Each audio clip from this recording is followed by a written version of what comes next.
Okay. Thanks to each of you, because from 6 o'clock today, the Poornima starts, and you all have chose to be here. In fact, on a lighter note, prayers you do for two reasons, One is obviously you have to invoke, and generally at Srimat we say, start your prayers and invocation with your mother, father, then your family deity, which we call Ishta Devata, then the Grama Devata. And Grama means the location where we live. Many times we may not even know what is the name, but we can say the divine energy of this place kindly protect and bless me. Then we proceed on to seek blessings from our personal deity. So that is also extremely important. Okay. So these three deities, parents and these three deities are generally mandatorily we do. Then the your personal teachers who could be there and the Guru Parampara to which you are generally connected. Even that of late in India we have missed. Otherwise, every family can trace its connect to a living tradition. See, all these things, one advantage is we don't need to know the specifics. Like for utilizing your phone, do you study the complete manual and know all the specifics? You don't know. All you need is you need a phone to communicate. Like that, the divine is divine because it is all pervading, it's all knowing, omniscient, omnipresent, and omnivalent, or whatever you want to call with the word omni. So it recognizes even without us praying. But praying we do for us to stay connected. So this is first reason why we generally pray. Second is you pray because what is going to happen in the session, nobody knows, right? You have to be saved also. So for that also you can pray on a lighter vein. Okay. So all types of prayers will work. So that is the background. Second, this is, if you personally ask me, this is the most important day of the entire year. Why it is so? Today, we say this a kingdom existed, it was very glorious, it ruled the country, it ruled the world. Okay, a business empire was there, and great families were there, business families or political families. All this vanishes over a period of time. The one thing which continuously stays is the Guru Parampara. And what is the pramana for that? The beautiful shloka said in the tradition, Sada Shiva Samarambham, Shankaracharya Madhyamam, Asmad Acharya Paryantam, Vande Guru Paramparam. So our Guru Parampara starts with Sadashiva. When I say our, not only Indians, anybody in this universe, a plant, an ant, insects, everybody, all of us trace to Sadashiva's knowledge because Sadashiva means ever auspicious.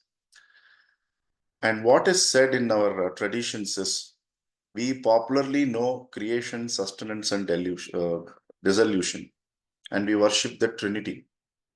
The fourth aspect is called the Mahamaya, the veiling, that puts a curtain between us and the reality. Most of us are in that phase, excepting for the great realized one and masters like Nityanand Bhagavan of Ganesh Puri, Poornananda Swamiji of Sri Sailam, Shirdi Baba, Mahavatar Babaji. Then you have Yogiram Surat Kumar. Like that, a lot of masters are there. So other than the masters, it appears everyone who is on the way to self-discovery, the only veil or the curtain is Mother Mahamaya. And when that curtain, we can't fight with that because that is only giving us day-to-day goals, targets. There will come a time we will realize all these are good, but there is something beyond. When you honestly think, it appears our receptivity to grace opens. That grace is called Anugraha Shakti, and that Anugraha Shakti only manifests as our Guru. And the Tantra literature clearly says it is the Divine Mother herself comes in the form of a Guru with whom you can relate. So this is the importance given. So what is the Divine Mother? The one for whom there is no mother, the primordial mother. Sadashiva is the primordial father for us. And not only for us, for all of us. So this day, we look up to our Acharya, and specifically the shloka says Acharya. Means the one who walks the talk in modern day English. They all belong to the Guru Parampara. An Acharya becoming a Guru, Guru becoming Acharya is beyond our scope of understanding only. Because we can learn how to live by seeing an Acharya. Acharya means one who does the acharana of what they teach. But we can only live what the Guru says, because we cannot, or we can say inscrutable are the ways of a Guru. That's the big difference between a Guru and Acharya. But they can wear the hat at will. But from our level, how we understand is we need somebody who can walk the talk to model us ourselves and then go ahead. The beauty of our system is they don't make clones. They never made clones in our living tradition. You model your life based on them. Why it is said so? Our tradition gives a lot of importance to the Guru Tattva than the Guru as a personality. Because Guru as a personality will vanish. Like the kingdoms, the business empires, the political families, we ourselves will vanish. But the Guru Tattva is what that is permeating in the living traditions. So this we have to very, very clearly understand. This will help us not to get attached to a teacher or a guru's personality, because the moment you see a personality, personality is manifested and it will have defects. And defects are planted in the personality for us to be distracted to see the reality. Because we are always able to see the what is not right. I'll give a simple example. Suppose somebody comes to you and shows a beautiful dress. Okay. Only one spot is black. Our mind will go to the black spot only. 99.9%, the dress is so beautiful, right? So even in our office, what we do when we used to work or at home, even if somebody is praising us, we always wait for one particular word. What is that word? You can unmute and say. But. Very right. So we are wise enough to know that we will wait for the but. So even they're really praising us also, we will forget that. They're genuinely telling. Okay, this word but is the one which we are looking out for. Why not we look at the statement before that as praise and after that as a scope for improvement? It's very difficult to look that way. Okay, so we always have to look out for the acharana from the acharya and the knowledge from the guru. This we have to be very clear. Now, why this particular day? This day has significance in the three major systems in India. I would like to call them systems. And all the systems are subset of Sanatana Dharma. Okay. Sanatana Dharma is that which is eternally applicable. The Dharma which is eternally applicable. And what is Dharma? Dharma is that which sustains, supports, and enables proper functioning of any system. So that which eternally supports this is called Sanatana Dharma. Any other name given to it, like Hinduism or any ism, is just a temporary mask. Okay. Now, in Buddhism, Jainism, and Hinduism, this day is very important. So there must be a reason for all this. Okay. It appeared the Mahavira attained nirvana on this day. Buddha attained enlightenment on this day. And in our Sanatana Dharma, Vedavyasa was born on this day. And his nickname is Vedavyasa. Because Vyasa means the one who compiles something which is very vast. Vast, Vyapti, very vast. And what is vast? Veda. And what he compiled? Veda. So he's called Veda Vyasa because there are a lot of Vyasas in the tradition. This is very important. His name is Badarayana. And why it is important to know this day is because our living traditions say he is an immortal. He is a Chiranjeevi. Many of us today have heard, and some of you might have even experienced Mahavtar Babaji's life teachings, or we have been told that he's more than thousands of years old. We know a lot of saints who lived in the recent times, like Jnanananda Swamiji of Tapovanam, Trailinga, all of them living for hundreds of years put together. Uh, some Shiva Prabhakara Siddha Yogi was living 800 years in Kerala. He recently took Samadhi. So these are all registered. Okay, these are not just numbers. So Vyasa, along with Vibhishana, Ashwatthama, they are all called Chiranjeevis. They are living always. So what is the beautiful hint tradition gives? Let's not only celebrate like a birthday today, when somebody is ever present and who is the collator, compiler, and decipherer of all the knowledge which India had at this time of birth. Is it not a beauty that he is available to each one of us here and not even here in this session, that they can tap him? In modern day, what we say, anybody in the world can be reached in the second or the third phone call. Just think about it. Veda Vyasa is available to each and every one of us. It takes time to sink. And he has not stopped us from tapping him or getting in touch with him. So the easiest way to do is you can invoke the name and then you can start your work, seek the blessings. And recently, a saint got a vision that in one hand he has Chin Mudra or Jnana Mudra, in another hand he has Abhaya Mudra. That is the image we have presented for this program also. So Abhaya Mudra is fearlessness. Only with knowledge you can be having that fear. Chin Mudra is the Mudra of consciousness. So unless you have fearlessness, you can never move towards conscience, leave alone consciousness. So this is the extraordinary importance. The tradition also says that this is the day he started talking about the Brahma Sutras. So what is Brahma Sutras? The reality is called Brahman, and the Sutra literature, which is mandatorily written by the propounders of each of the systems, is in Sutra form. So in India, we have 6 Astika Darshanas and 3 Nastika Darshanas. What is a Astika Darshana? Darshana means to see. Correct? Darshana means to see. It shows if we go through the literature with the help of a teacher, we can also see the truth, the way the one who propounded it saw.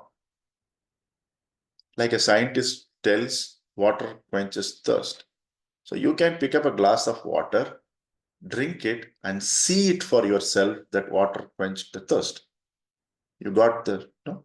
So we have 6 Astika Darshanas.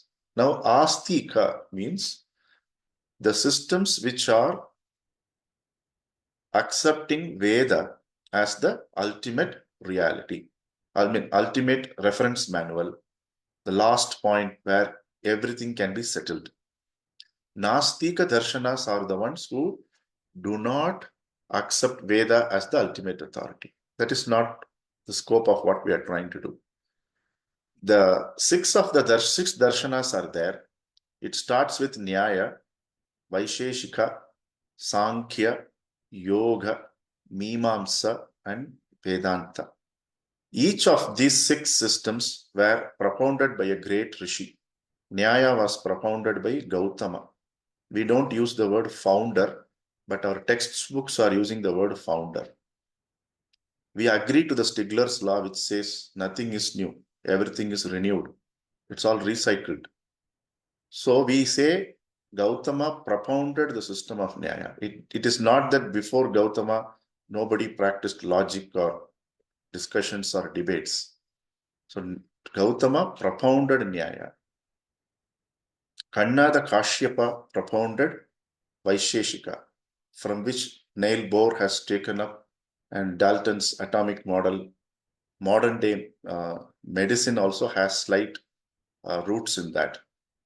The third is Sankhya, in which all the modern day interventions from coaching to leadership to medicines have taken roots. It is done by Kapila. Then Yoga was compiled in the Sutra format by Patanjali. Mimamsa by Jaimini, and Vedanta Sutras or Brahma Sutras by our Badarayana or Vedavyasa. This is how things are.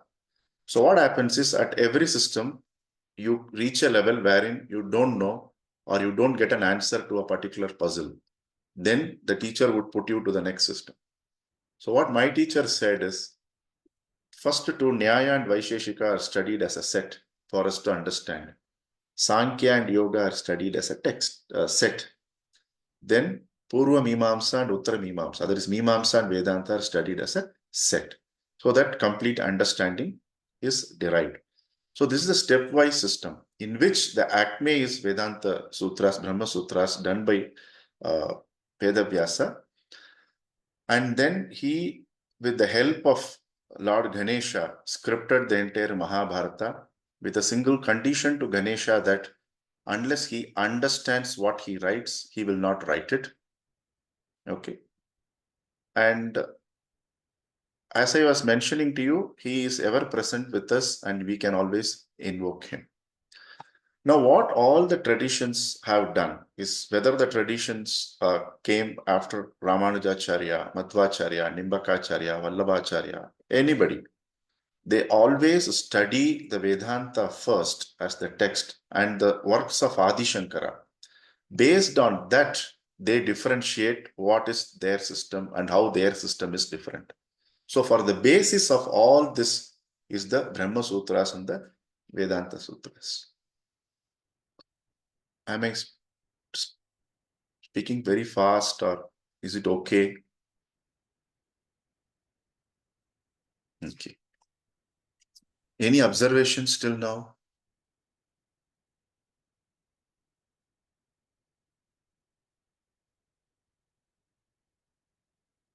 Okay.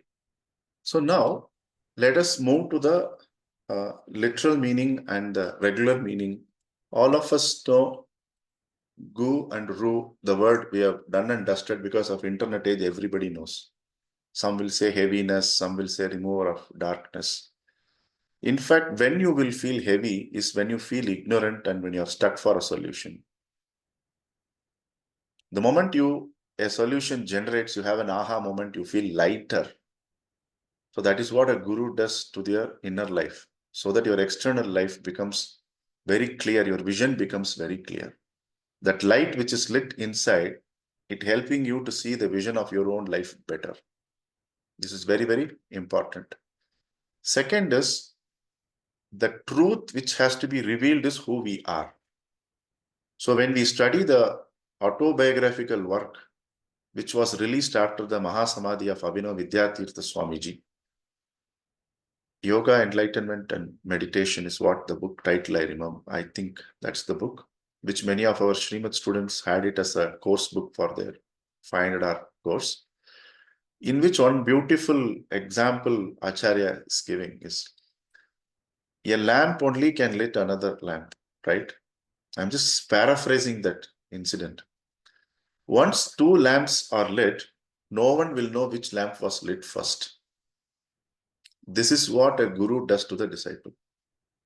It is not that I am sitting in the pedestal and you are below me, or I am here. There is nothing, the difference doesn't exist. The difference exists in the eye of the disciple, not in the eye of the guru. Because guru is the one who has realized who they are. So the tradition tells Swarupa Nirupana Hetave Shri Gurave Namaha. Meaning, the one who will make us realize the truth the way he has realized is the Guru. And we have heard stories of disciples doing service in ashrams only to remove the mala and make them nirmala. Why should I do this? So that why should vanish. As long as you have a question, it means you have a doubt. In modern day, we call it as a karma yoga in ashrams, which is a very loosely translated word. You work in such a way that you start seeing every work assigned is the work to the divine. You are not seen as if you are doing a menial task. And every task, we start trying to excel. So no task is differentiated. So one day we will work in the kitchen for cutting vegetable. Another day we will be sent to clean the toilet. We need to do housekeeping. All this work happens even today. When I was at Bihar School of Yoga, when I studied in the year 2009, one day we will get the task of sweeping the floor. Next day we'll be cutting vegetables. Then the entire block's toilet we will go and clean. What is the rationale behind such a lifestyle when you approach a guru?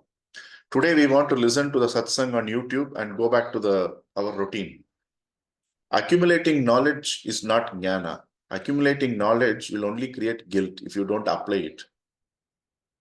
Today, a chat GPT acquires so much jnana about the way we write. It can write in our absence also, but it can never realize who it is. Please understand the difference. So, what is stopping us is the removal of dirt. We see a lot of little ego coming in and say, hey, I am doing this in the society. What will people think of me? So, we are in the third grade of what people will think of me. In Gita also it is mentioned, right? Then we have to move to the second stage of what is in my plate I am going to do. That is my dharma, I will do that. So we need to graduate. That is what Arjuna also did. He said, what others will think of me, what they will think of me. First, what you will think of yourself. If you are not able to do your dharma, will you be able to sleep well? So when you go to the ashrama life, you can make that life in your home. That is, if at all there is a message today, that is the message. Help the people who are helping to run the household. Start doing that work by attending satsangs or reading great scriptures. Being a student of a great teacher means nothing if we can't put that into practice in the place where we are. At least take the cloth and dry it from the washing machine. When the wet vessels are there, dry them, put them in the shelf.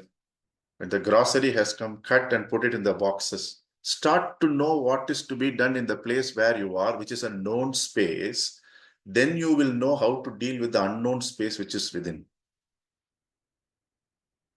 These are all not esoteric. Doing the simple things on starting from today, you can see a big difference. Once you start getting engaged, no task is less or greater than the other.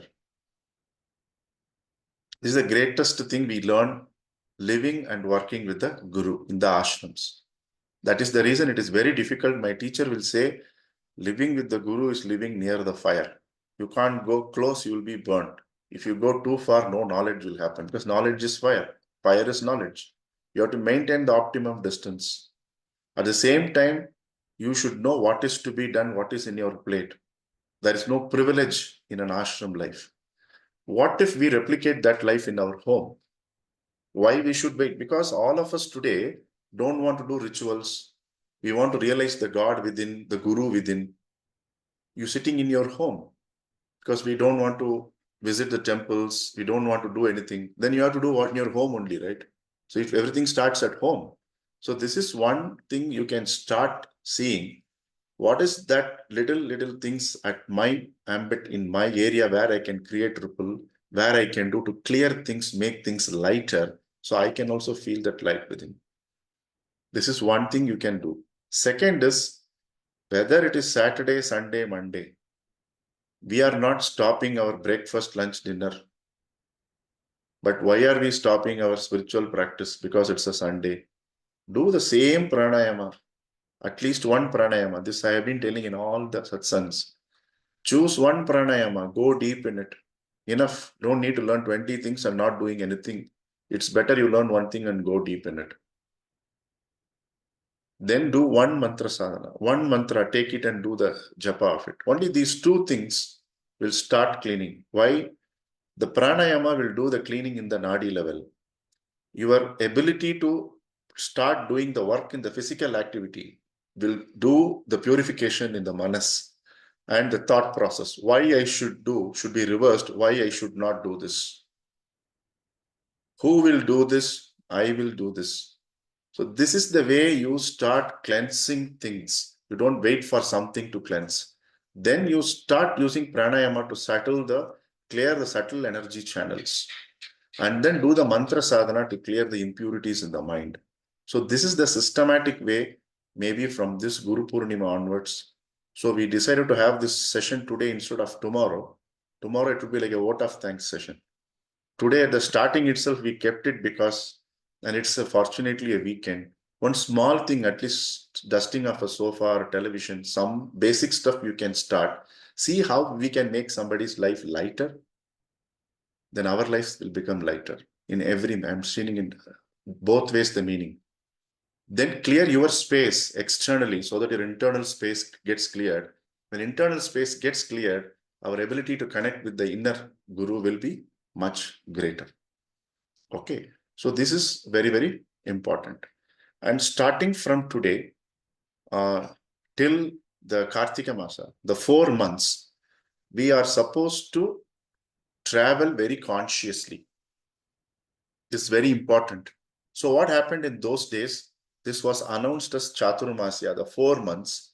The people were asked not to travel a lot. So the village in south of India, all the village temples will have celebrations for the Divine Mother in this month and next month. And they will tie like this on your wrist.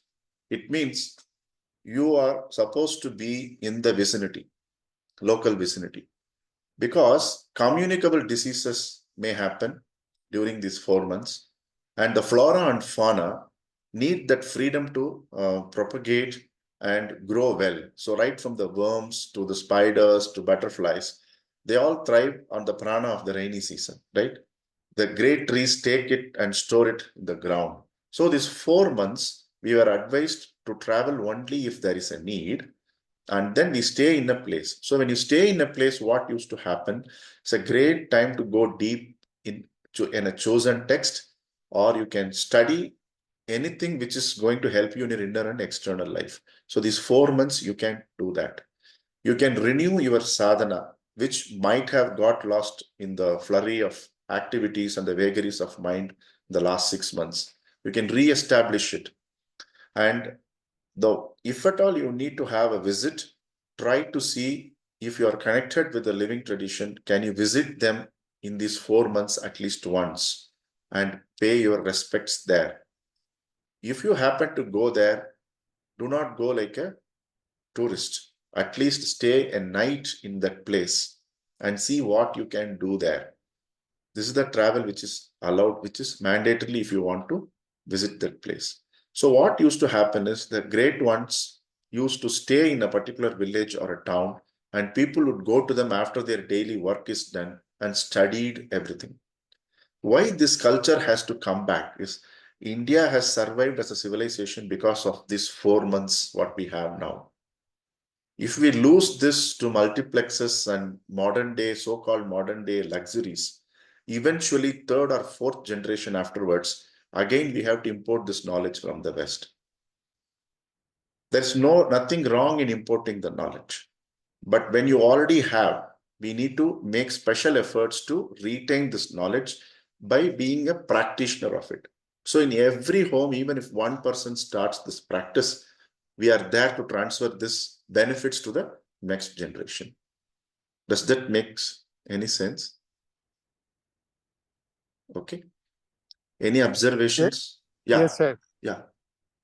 So any observations any of you have? Any of you have any? Yeah, Bhavana.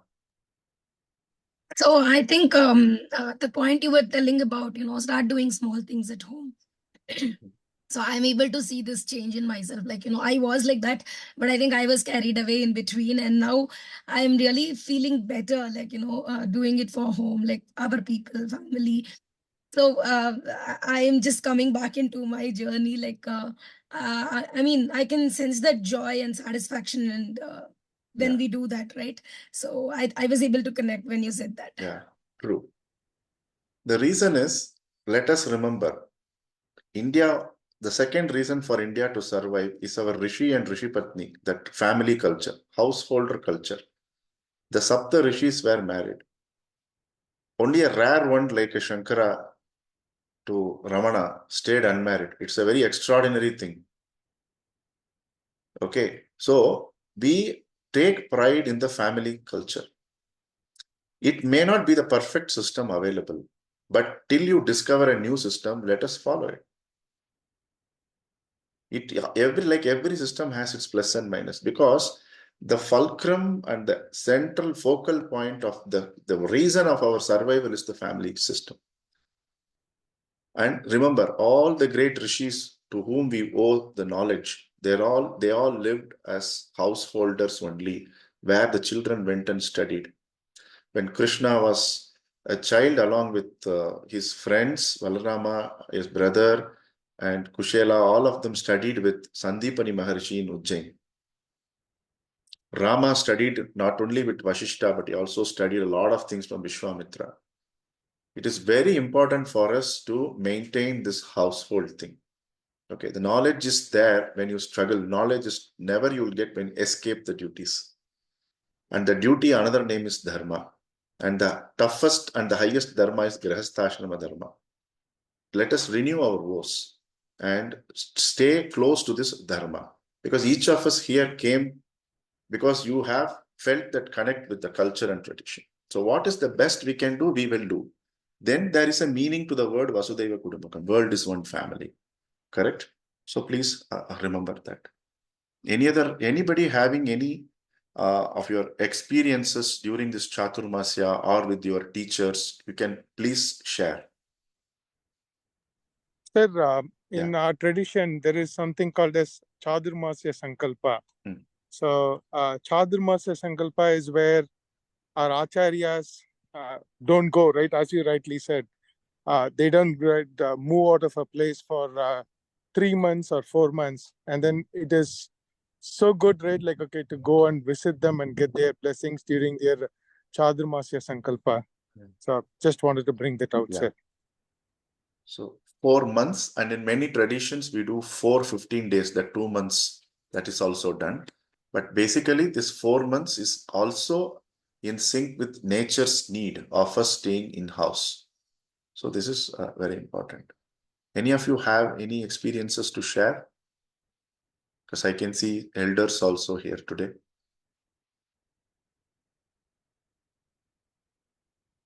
Okay, even youngsters can share.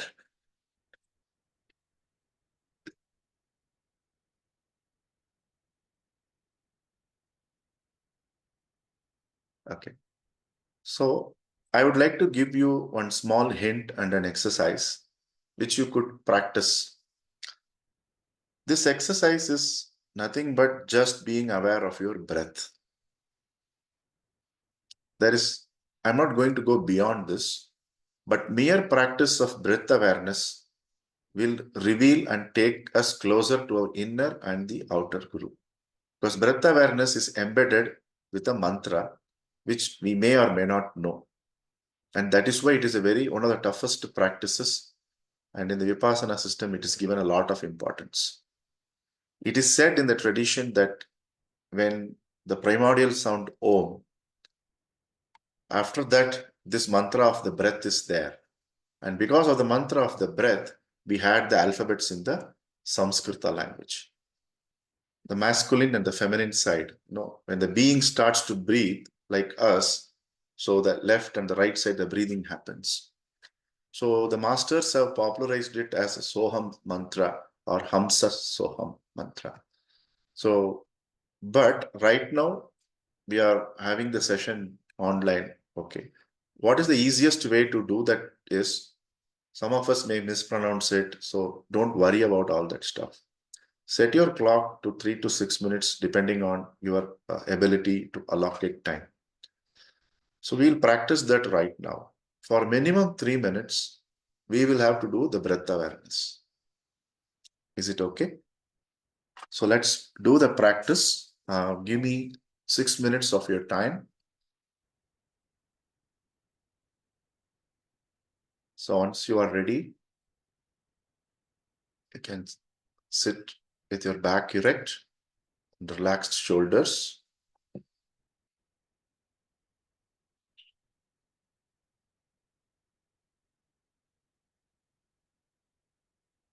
You can adopt a mudra of your choice.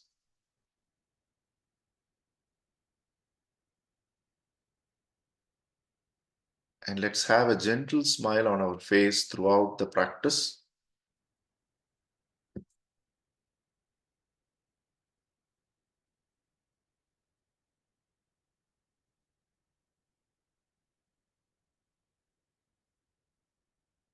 Now just invoke your mother and father.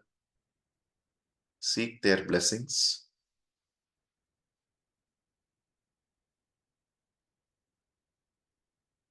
Invoke your family deity.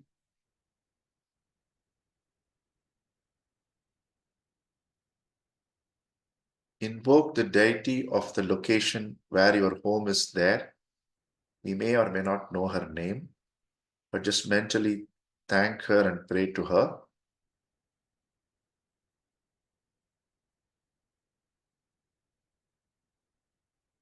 Now invoke the blessings of your Ishta Devata.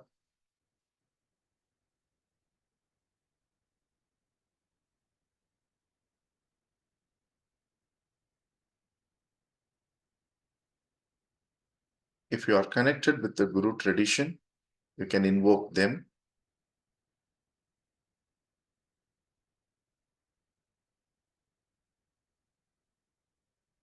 Else, Sadashiva is anyway there as our Guru.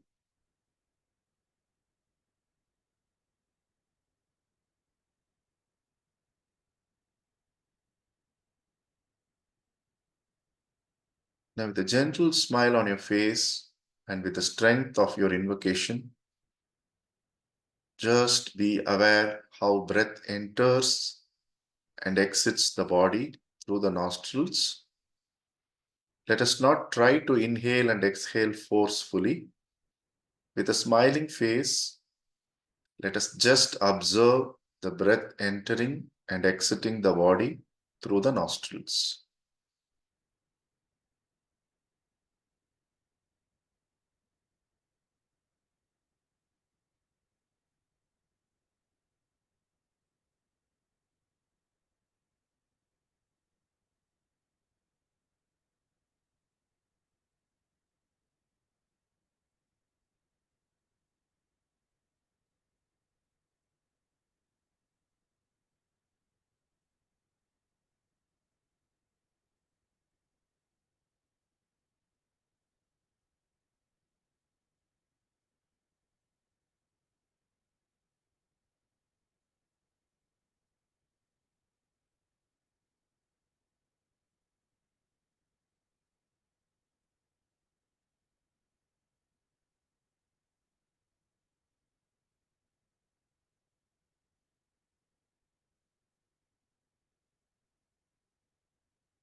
Sometimes the mind may get distracted. It is okay. With a smile on your face, just get your awareness back to the breath.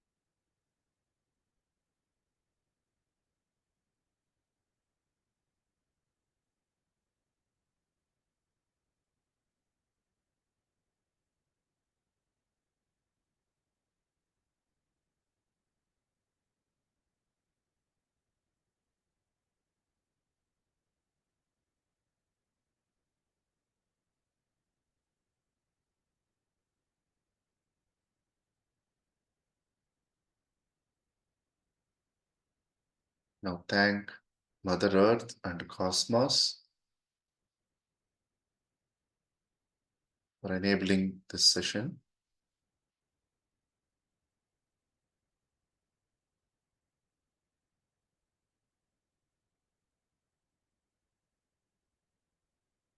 If you want, you can do farming.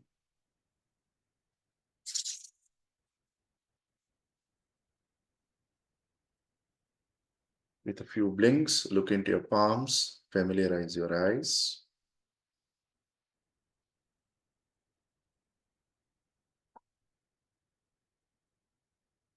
So apart from this process and some of the inputs, what we could consciously do is remember our entire culture thrives on protecting two things: voluntarily, consciously, willingly. Why I'm saying voluntarily, consciously, and willingly? Today, when you give many of us give because there is an income tax exemption. Otherwise, we rarely give. So now we need to give voluntarily, consciously, and willingly to two places. What is the first place? A place where they are protecting cows. Go Samrakshana is very, very important for the survival of the culture. Because our tradition tells not only she has the Surya Ketu Nadi in her hump through which we get the A2 milk, she is a repository of all the Devas and Devatas which we can know. And the scriptures tell she is a Nitya Agnihotri, meaning when she is in a place, Agnihotra benefit is accrued.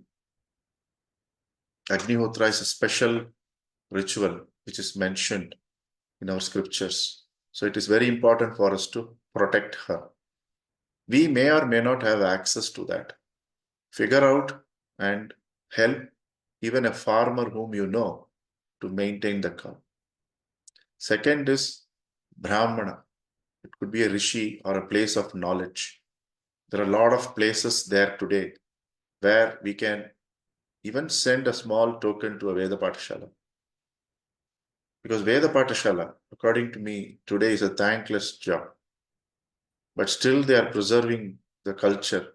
And the entire thing now it's getting, the revival is happening because some people didn't give in to the modern day pulls and pushes and they remained pure to the tradition.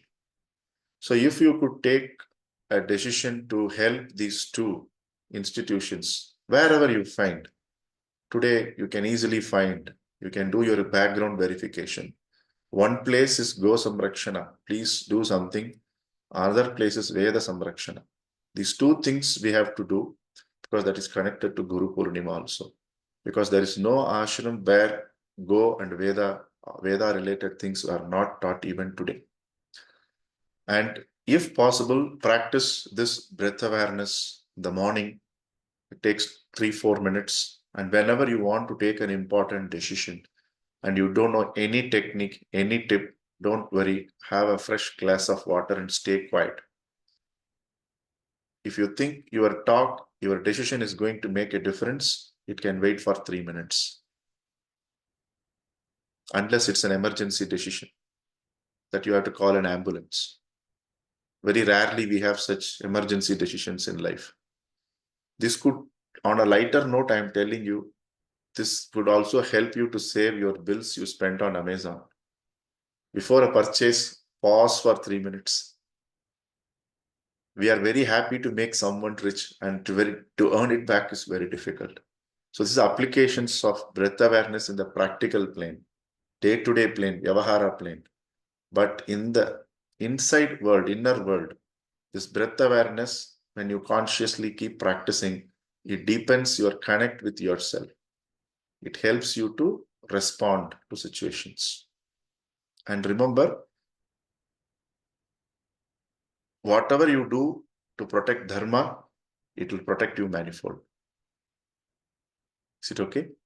So that's all from my side. If any of you have a takeaway or something, you can share. And then in the next 5 minutes, we can close the session.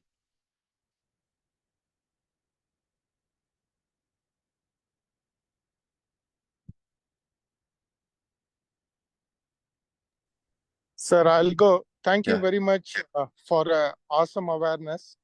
especially right, Go Samprakshana and Veda Samprakshana, right? I think these are two key things. That's a great takeaway for me, right? One of the things, right, I connected with you was I know that, right, you also do Go Samprakshana.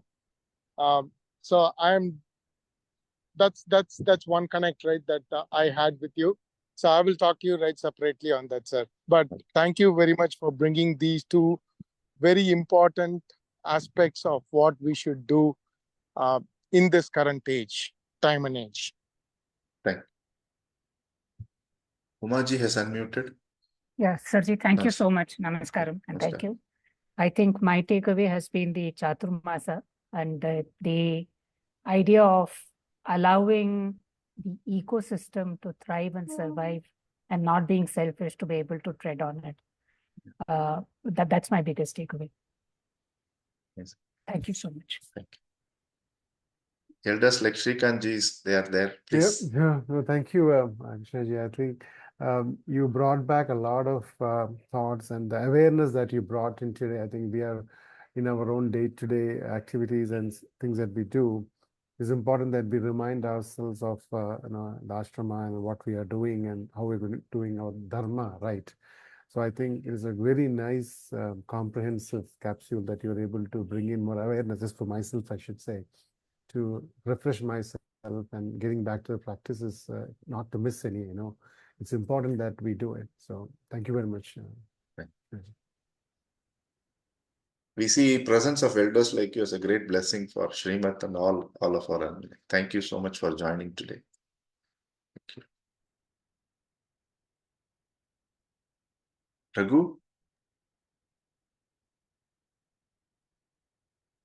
Yeah, I think the key takeaway is doing the simple things at home. We always try to aim a lot of big things. I want to do dharma, I want to do all those things, social service, or those kind of things. But starting from home is a great thing you mentioned. If we master that activity first, I think that will be a good starting point. Absolutely. Yeah, thanks for that wonderful insight. Because for Arjuna also, Bhagavan said, when he said, take me to Rishikesh, he said, mind is going to come with you because your kshetra is battle. You have to fight it out here. So we look out for peace of mind in temples, pilgrimages, ashrams, but it has to start from where we are. That's a good observation. Thank you. Sorry, I interrupted. Someone started to talk. I interrupted. Please go ahead. Yes. Yeah, Rashi. Yes, sir. Sir, I also resonate with that you should start with your home. Like after 2-3 days, I cleaned my table today, and today I felt more clutter free in my mind. Also in laptop, also when we have so many tabs when we are doing something, it feels like we have a lot of work. But when we cross every other tab and just focus on one thing, then it's easy. So good. Hema? Yeah, thank you for this, selfless service actually from your end. And it looks very simple, but this gives lots of value in our lives. It's like we often, generally we have satsang, so where we discuss these kind of things, so that you put in your, right place, everyone as a family and as an individual. Nowadays, that's slowly, missing. So these sessions, which like these special days, which you conduct, it every time reminds us, and it's it's very helpful for us to put us in a right path. Yeah. Thank you. You started all these things when you were here in 2011. So thanks to you also. I feel to go off what Hema said. Thank you so much for making you so available to us and for teaching us ongoingly throughout years. Thank you so much for keeping us in contact and in closeness. Thank you. Thank you. Great. So I didn't call out anybody's name. It doesn't mean you should not talk. Okay. At home, how much they struggle to keep us silent. We keep talking, right? Now I'm telling talk, nobody's talking. Pushpaji, you want to share something?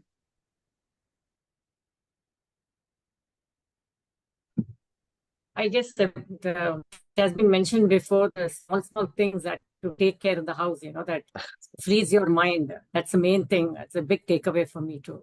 Yeah, little things I keep postponing and it bothers me so much, but I just don't do it. But when I really do it, I know how light I feel inside, that clutter. Yeah. Thank you. Bhavana? Thank you, sir. As I always say, I think these reminders are always needed again and again to fall back on track. So thank you. And I was able to connect with Rashi when she said I was cleaning my desk and all. I think every time, even I make up my mind, like every time I do that, I feel better. Yeah. Like mind, even the surroundings, everything we have to keep it neat and clean will always add positivity. So this Chaturmasya thing is something new that I heard, like, less of travel. Yeah. So yeah, I wasn't aware, but yeah, as you said, probably if we are traveling anywhere, we can also keep in mind, like, any powerful place or something, if we can go there and do service. Anyways, we are traveling, like, so one day extra, do the service and feel satisfied, or, that way maybe is a good idea, I felt. True. So the reason why we at Srimad consciously chose to highlight why a festival, why it is celebrated is, in fact, it is very easy to pick up a text and give a sermon and walk off, that is easy, always possible. But after that, we need to do the day-to-day work, right? So we always start with why we have to do this and what is the significance of that festivity or that occasion. How can we connect it with the day-to-day life? That has been our endeavor. Narayan?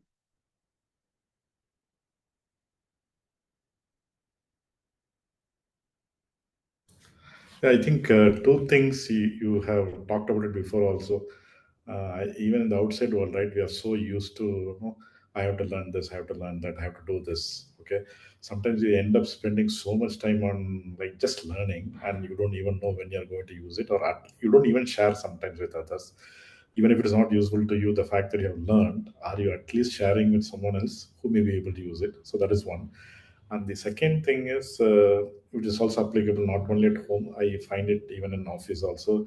Once you're engaged, nothing is a menial task, because we know that sometimes as we keep growing in our career, right, we still keep thinking that, oh, how can somebody expect me to do this? Okay, this is something which, like now I'm too big enough to do this. But sometimes I've seen it. Once you're engaged, okay, you own something, so nothing is menial. Okay, thank you. Jack?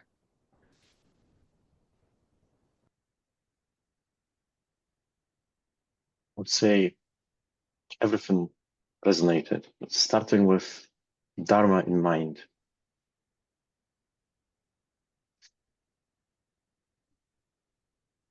Starting where I am and noticing part of what systems I am, and just feeling the gratefulness, appreciation of that, and doing what is my Dharma there. Yeah.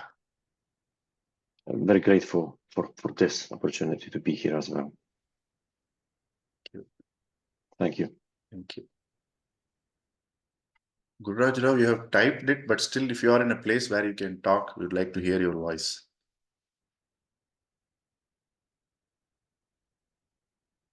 Okay, basically, I came to this meeting just to say thanks to you, because this is Guru Poornima and you are our Guru and you've given us wisdom and knowledge all this time. So it's quite late out here, sir. I'm extremely sleepy. So I came here just to say thanks. And this is the only opportunity I had. So I'm very grateful to you. Thank you. And keep us continuously with your knowledge and wisdom. Just give them to us and we'll take it as much as possible.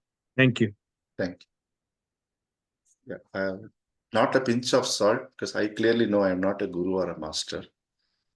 Just that all of your love and your attention to all these notifications in a quick notice.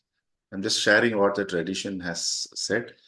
Grateful, whatever is the glory, it's Vibhuti. Bhagavan says it is his manifestation. We are just sharing whatever it is. April, you are the last one in the video.